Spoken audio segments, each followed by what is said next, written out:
Voilà, et j'ai mon gros écran qui est juste à côté sur lequel les citoyens peuvent vous voir en direct sur le gros écran. Si vous voulez bien, je vous invite à ouvrir votre caméra. Bonjour, je me présente, je suis Lise Michaud, je suis candidate, je suis chef du parti Avenir Mercier depuis 2013. Évidemment, avec la pandémie qu'on vit actuellement, cette COVID-19 nous force à nous réinventer. C'est la première fois que je fais un point de presse comme celui-ci en direct sur Facebook pour essayer de rejoindre les gens parce que normalement, on fait ça dans une grande salle où on a des citoyens qui sont invités, qui sont présents.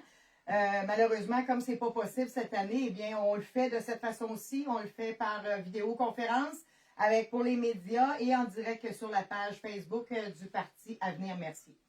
Voilà, pour tous ceux qui veulent toujours être à l'affût des nouvelles du parti, je vous invite à liker, à aimer la page du Parti Avenir Mercier.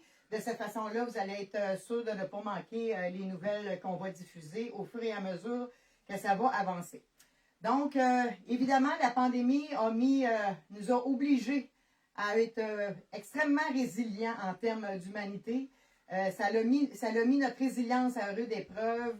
Et encore une fois, les citoyens de Mercier ont démontré de la générosité, de l'empathie, de la solidarité. Et ça, c'est quelque chose qui est très motivant pour des gens qui sont en poste et qui ont à délivrer des services de proximité à leurs citoyens. Et c'est important pour nous de prendre soin de notre monde. Donc, grâce à la solidarité des citoyens, la pandémie, on a été capable de se retrousser les manches puis lui montrer qu'on était solide à Mercier. Ceci étant dit, je vais vous parler un petit peu de mon parti. Évidemment, le Parti Avenir Mercier, c'est une équipe qui partage des belles valeurs. Tous les candidats ont un partage de valeurs. Le premier, c'est le partage. Le deuxième, c'est l'équité, le respect, l'entraide. Ce sont ces valeurs qui nous ont guidés depuis 2013 et j'en suis extrêmement fière. Maintenant, j'ai souvent été interpellée dans les derniers mois, même dans les 2 dernières années, par plusieurs citoyens qui me demandaient si je serais candidate à la prochaine campagne électorale pour les élections de novembre 2021. J'ai pris le temps d'y réfléchir à plusieurs reprises. J'ai consulté mon entourage, j'ai consulté mon conjoint, mes enfants et tout. Et je suis en mesure de vous confirmer officiellement ce soir que je serai candidate à l'élection de novembre 2021. C'est un privilège pour moi d'être la chef du parti. Et puis, encore une fois, je pense qu'on a travaillé fort dans les 8 dernières années. On va travailler fort pour les 4 prochaines années aussi. Si les citoyens veulent bien nous faire confiance encore une fois. J'aurai une équipe complète. On aura des candidats dans tous les districts, évidemment. Je suis fière de ça parce qu'on a des candidats qui sont de très belles valeurs. Et on a aussi une équipe fantastique de bénévoles. Depuis 2013, on a plus de 100 bénévoles qui nous suivent à chaque élection. Et ma grande récompense, c'est quand je les sollicite ou quand je leur dis que je serai candidate à la prochaine campagne électorale. C'est avec beaucoup d'enthousiasme que les gens me disent « On va être à vos côtés, dites-nous ce que vous avez besoin, puis on va être là pour vous aider. » Donc, avoir une équipe de candidats et une équipe de bénévoles dédiés au bien-être des citoyens, c'est une richesse inestimable pour moi, ainsi que cette richesse est partagée avec tous les candidats de notre parti et tous les élus actuels. Donc, je fais juste un petit rappel. Ce qui guide les candidats et les élus du parti, ce sont les intérêts des citoyens de Mercier continuellement. Lorsqu'on a pris la décision en 2013 de former un parti, on avait des éléments qui nous fatiguaient au niveau d'un parti, comme par exemple l'imposition de lignes de parti dans l'administration de la ville. Donc, nous, on s'est entendu, il n'y aura jamais d'imposition de ligne de parti dans l'administration de la ville. C'était extrêmement important pour nous quand on a pris la décision de se présenter à parti. Ça faisait partie des conditions. Donc, voilà, pas d'imposition de ligne de parti. Ça fait bientôt 8 ans qu'on fonctionne de cette façon-là.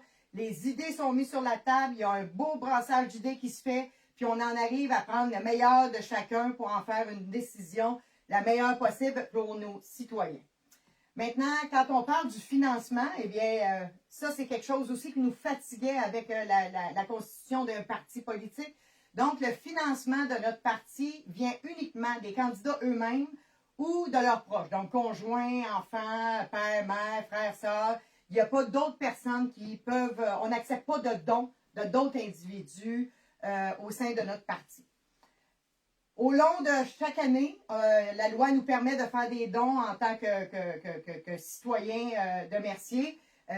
Comme ce ne sont que les candidats, eh bien, à toutes les années, on a continué à faire des dons au parti, ce qui fait en sorte que cette année, on a une santé financière au niveau du parti qui est excellente. Et ça va faire en sorte que les dépenses pour la prochaine campagne électorale, ce n'est pas un problème. On sait déjà comment les dépenses vont être assumées au sein du parti. Et ça nous permet de ne pas avoir les mains attachées avec personne. Puis ça, c'est important pour nous. Quand on administre la ville, on l'administre pour le bien-être des citoyens uniquement. On n'a pas les mains attachées avec personne. Ceci étant dit, comme tout parti, on a des exigences de la loi. La loi nous oblige à avoir des membres au sein d'un parti. Donc, ce qu'on a décidé de faire, c'est plus symbolique qu'autre chose. Donc, nos membres, on vend des cartes de membres, effectivement. Si les citoyens veulent nous appuyer, c'est le seul moyen qu'on a, c'est à partir de la carte de membre, qui est un montant symbolique de 5 $ pour 4 ans. Donc, c'est sûr que les gens qui nous sollicitent pour devenir membre, ça nous fait extrêmement plaisir. Puis, on comprend que c'est pas avec ça qu'on finance notre parti. C'est 5 $ pour 4 ans. C'est vraiment pas avec ça qu'on se finance.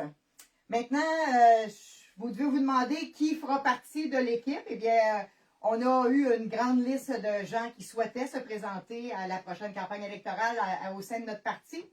Donc, on est actuellement en train de procéder à des entrevues. On rencontre, comme si c'était une entreprise, on rencontre les gens, on leur pose des questions, on passe une entrevue vraiment officielle pour, par la suite, prendre la décision finale qui seront les candidats de notre parti. Donc, je vous invite au mois d'avril, vers la fin avril, on va être en mesure de vous annoncer tous les candidats qui seront partis de l'équipe à mes côtés.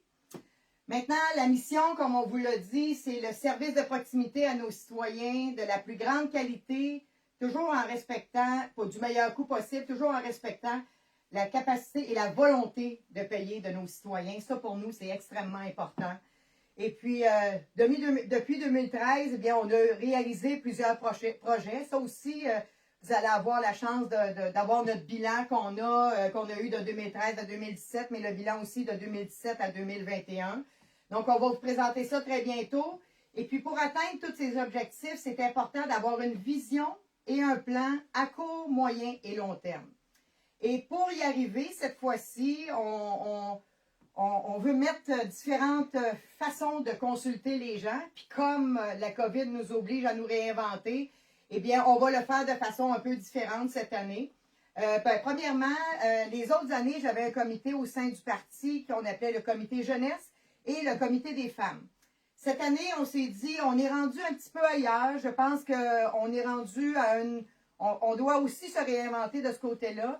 Et c'est pour cette raison que cette année, on va avoir un comité de la diversité. Donc, la diversité au niveau de l'âge, tous les groupes d'âge, on aimerait qu'ils soient représentés. On aimerait hommes et femmes, évidemment. Et on aimerait aussi les diverses communautés qui forment maintenant la ville de Mercier. Pour ceux qui souhaitent faire partie du comité ou pour ceux qui souhaitent juste nous envoyer des idées ou des commentaires, c'est possible de le faire par courriel, par téléphone. C'est possible de solliciter aussi une vidéoconférence. Ça va nous faire plaisir de participer avec vous à une vidéoconférence pour faire des échanges d'idées et tout.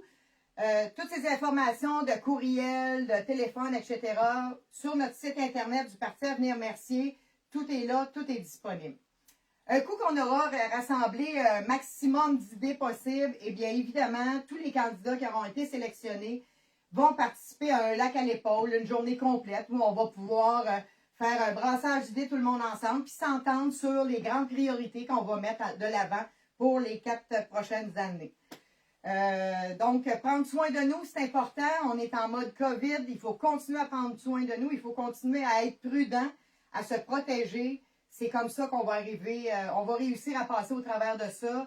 Il y a des belles annonces aussi qui s'en viennent au niveau de la vaccination. Donc, très bientôt, on va être en mesure de vous parler de ça. Mais ça va être plus au niveau de la ville. Moi, ce que je vous parle ce soir, c'est les prochaines élections, novembre 2021. Je serai de la course avec une équipe complète, avec un financement qui est terminé. et avec une équipe de bénévoles fantastique. Voilà, ça complète le message que je voulais vous livrer. Maintenant, messieurs et mesdames, si vous avez des questions pour moi, il y a le journaliste de la radio communautaire, CHAI. On a aussi une représentante du journal Le Soleil et une représentante du journal Info du Suroît. Voilà, donc la parole est à vous. Si vous avez des questions, je suis disponible. Parfait. Donc, pour ce qui est de la radio, il n'y a pas de commentaires, pas de questions. Concernant le journal Le Soleil, est-ce que vous avez des questions? Oui. Sur quelle sorte de projet travaillerait le comité de diversité?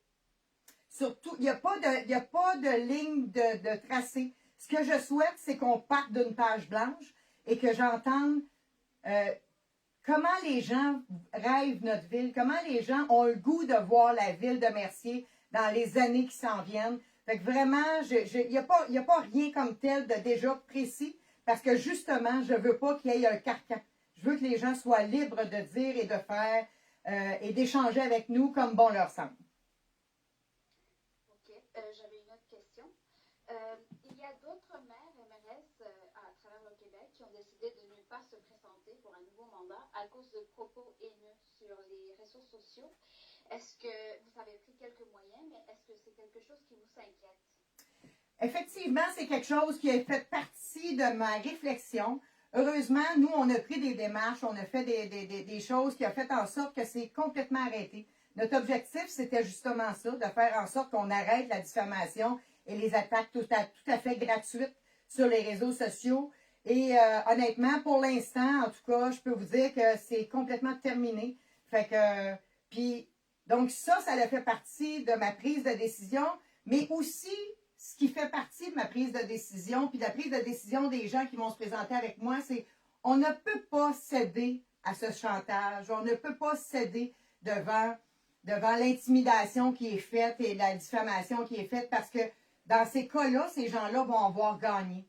Et ça fait pas partie de ma nature de baisser les bras. Je suis là pour les bonnes raisons, je suis là pour défendre les intérêts des citoyens de Mercier. Et c'est impossible de plaire à 100% des gens. Quand on prend la décision de se présenter en politique, il faut être conscient que c'est impossible de plaire à 100% des gens. Et c'est pour cette raison que je me dis, si les gens sont majoritairement en faveur de ce qu'on fait, même si certains dossiers ne sont pas d'accord, quand on est respectueux et qu'on prend le temps de leur expliquer, les gens, ils sont intelligents et ils comprennent. Puis nous, on fait toujours appel à l'intelligence des citoyens. Et quand je voyais la diffamation qu'on avait derrière des faux comptes, écoutez, c'est pas drôle, là, il y avait même quelqu'un qui avait créé un faux compte au nom de ma soeur qui est décédée pour m'attaquer dans les réseaux sociaux. Quand tu es rendu au point de te cacher derrière des faux comptes pour attaquer des gens, tu n'as pas vraiment de belles valeurs et on ne peut pas laisser la ville aux mains de ces gens-là. C'est pas vrai. Est-ce que ça a répondu à votre question? Oui, merci. Est-ce qu'il y a d'autres questions? Est-ce qu'il y a quelqu'un d'autre? Oh. OK. Moi, j'aurais une autre question. Oui. Pouvez-vous me nommer un peu vos priorités pour un nouveau mandat? Bien, comme j'ai dit tout à l'heure, on va faire une consultation, on va faire un lac à l'épaule avec tous les candidats et par la suite, on va être en mesure de vous dire quelles sont les priorités. Évidemment, nos priorités, notre mission va toujours demeurer la même, là. Offrir des services de proximité de la plus grande qualité, toujours en respectant la capacité de payer des citoyens de Mercier. Ça va toujours demeurer notre phare. C'est toujours vers ça qu'on va s'en aller.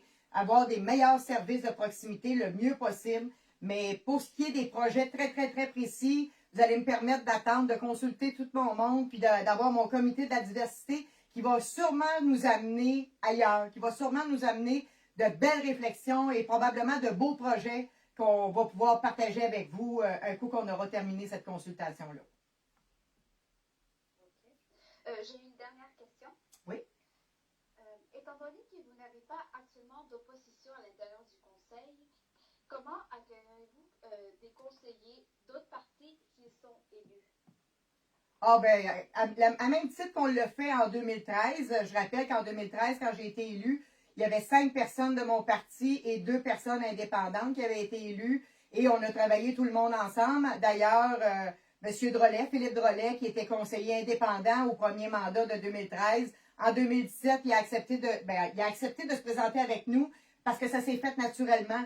On se respecte tout le monde, peu importe le parti, parce que après l'élection, on travaille pour le bien-être de nos citoyens. On ne travaille pas pour un parti. On travaille pour le bien-être de nos citoyens. Et toute personne qui seront élus, qui voudront travailler avec tout le monde, nous, on va être là, on va être à l'écoute des gens parce qu'ils vont partager les mêmes valeurs que nous, puis ils vont partager la même mission que nous des services de proximité pour les citoyens. Mais ceci étant dit, je suis confiante qu'on devrait encore une fois avoir 7 candidats sur 7 élus du Parti Avenir Mercier. Merci beaucoup. Donc, il n'y a pas d'autres questions? S'il n'y a pas d'autres questions... Oh, oui, il y a une autre question. OK, Paula, est-ce que vous avez une question? Ça, c'était moi. Ah, c'était vous, excusez-moi. Donc, Émilie, est-ce que vous aviez une question? Non, c'est bon, merci. Ah, OK. Bon, ben merci beaucoup de votre temps. Puis, j'espère que la prochaine fois, je vais pouvoir vous voir en personne, mais je doute. Donc, merci beaucoup.